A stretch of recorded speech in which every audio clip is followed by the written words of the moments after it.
Some former staff still get emotional when they talk about him, not because of admiration, but because of the way they were treated. And the stories they've finally decided to share reveal a reality so far from the royal fairy tale that it leaves people stunned. These are the people who saw the moments the public never witnessed, the outbursts, the tension, the quiet tears in hidden corridors. And for the first time, many of them are willing to describe what life behind those palace walls truly felt like.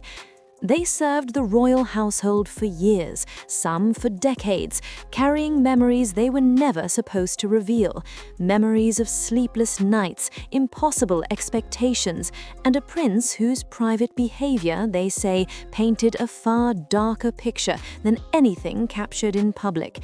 And as more of these insiders step forward, their accounts challenge everything the world thought it knew about him. If you're fascinated by untold stories, hidden histories, and the parts of royal life the palace hopes we forget, make sure to subscribe, because this is only the beginning. Staff who worked around him say the earliest signs appeared long before adulthood. As a child, he pushed boundaries in ways that made workers uneasy.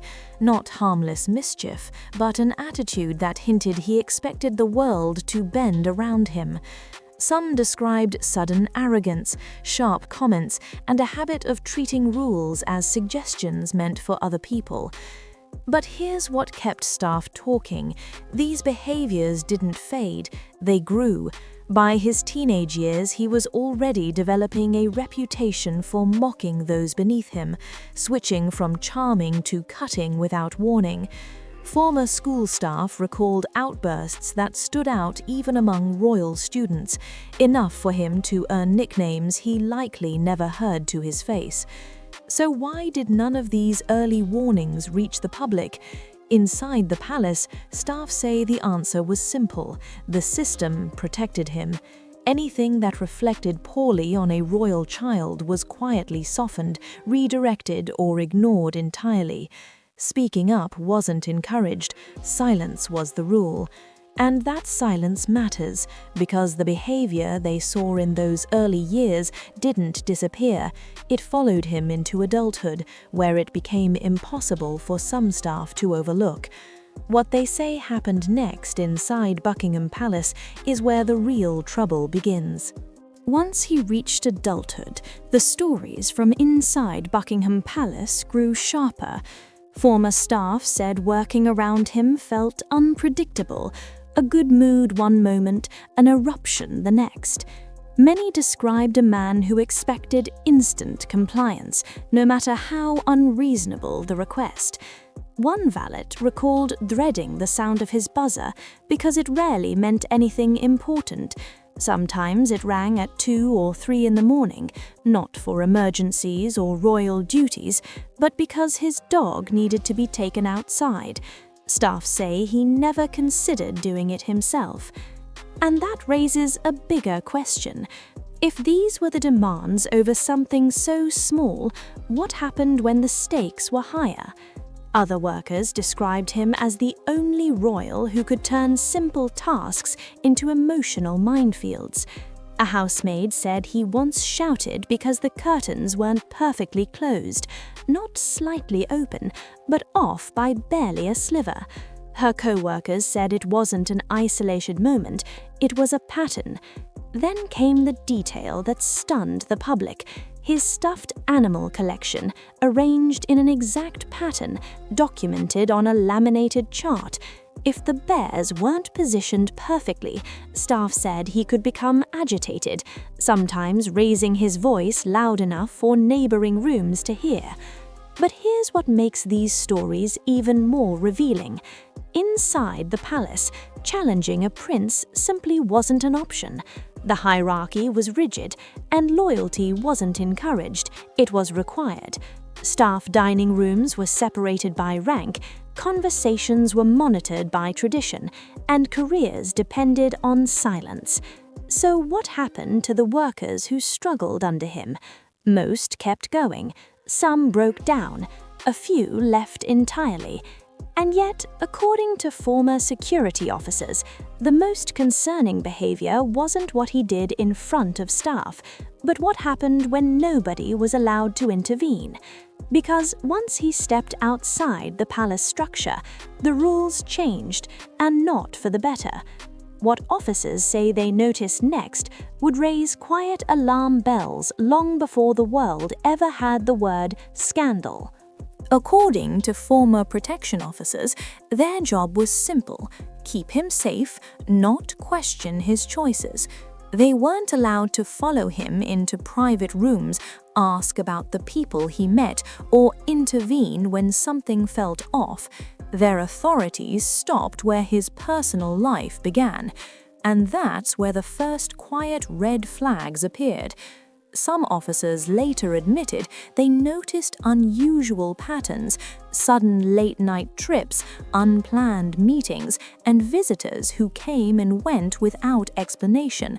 Nothing they could prove, nothing they could challenge, but enough to leave them uneasy once later events came to light. Which brings up the question: if these trained professionals sensed something was wrong, why didn't anyone step in? Inside the palace, accountability rarely flowed downward. A prince's decisions were considered private. Staff could observe, worry, and whisper among themselves, but nothing more. And because he was widely believed to be the queen's favorite, pushing concerns up the chain felt impossible. One retired worker put it bluntly: everyone knew complaining would end your career, not his. That atmosphere of fear shaped everything. Workers stayed silent, officers followed orders, and patterns that might have raised alarms anywhere else became just another part of his routine. But here's the twist that former staff emphasize: the behavior they witnessed behind closed doors didn't fade as the years passed, it intensified.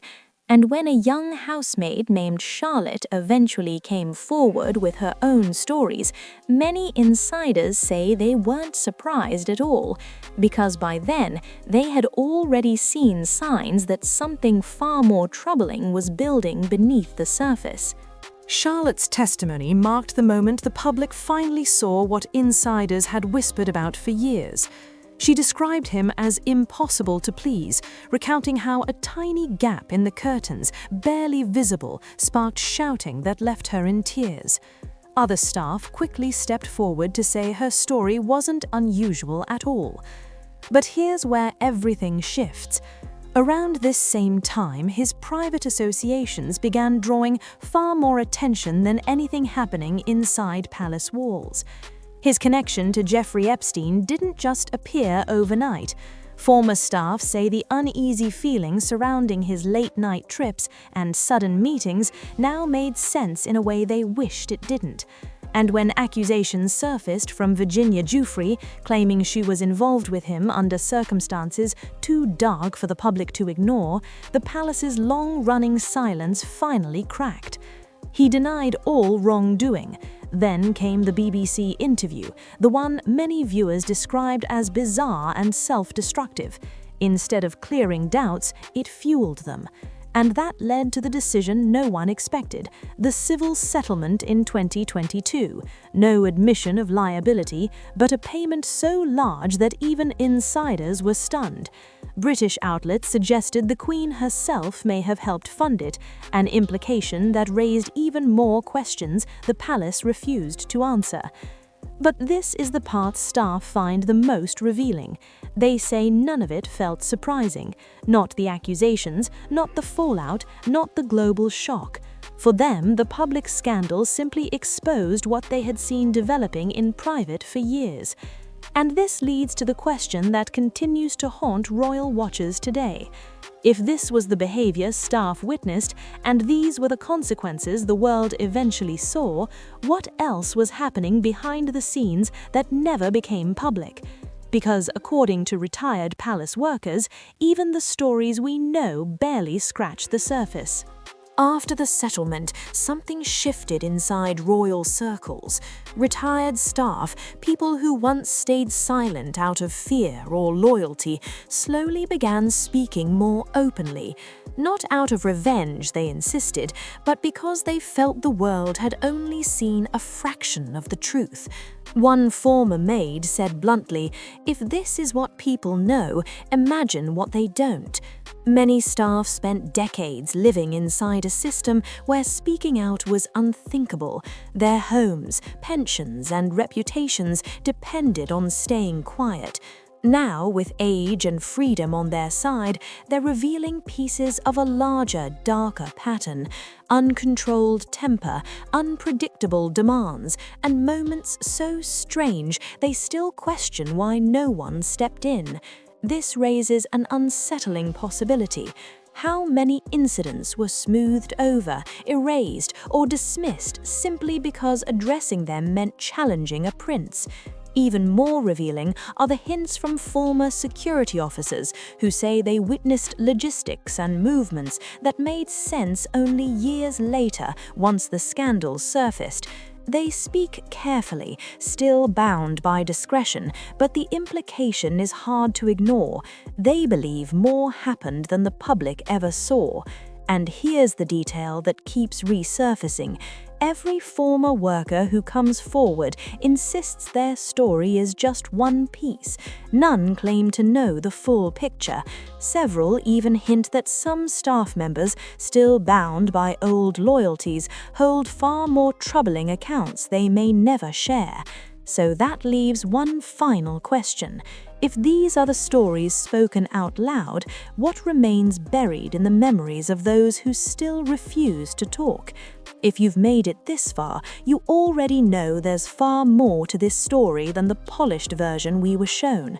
Former staff insist these accounts barely scratch the surface, and many believe the most revealing chapters have never left the palace walls. So tell me this, do you think the public has finally heard the full truth, or are we still only seeing the edges of something much bigger? Drop your thoughts in the comments. I read every one. And if you want more deep dives into royal secrets, hidden histories, and the stories the palace hopes we forget, make sure you subscribe so you never miss what comes next.